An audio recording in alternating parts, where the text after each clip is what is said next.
Barbados.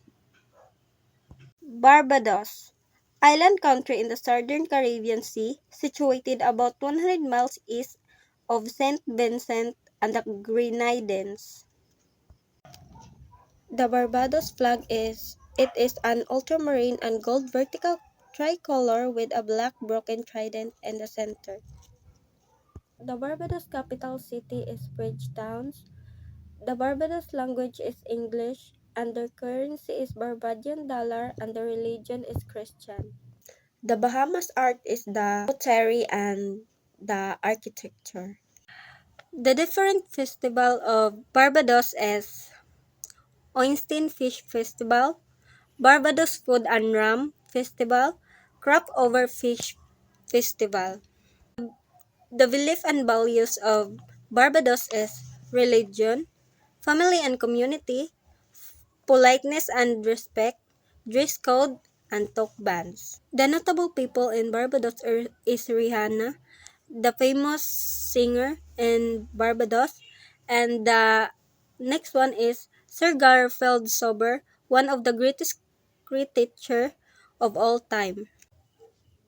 The intangible cultural heritage of Barbados is road tennis, land-shape, and flying fish. The 10 famous destinations of Barbados is Carleslie Bay, Huntis Gardens, Green Beach, Harrison Cave, Platinum Coast, East Coast, Mountain Gay Visitor Center, Oinstin Fish Fry, St. Nicholas Abbey, and the Batsgiba Beach. Carleslie Bay.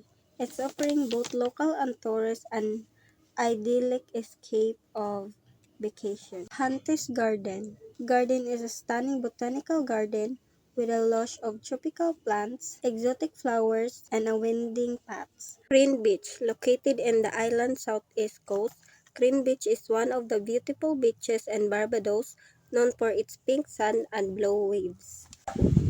Harrison Cave is the most natural underwater in the Barbados.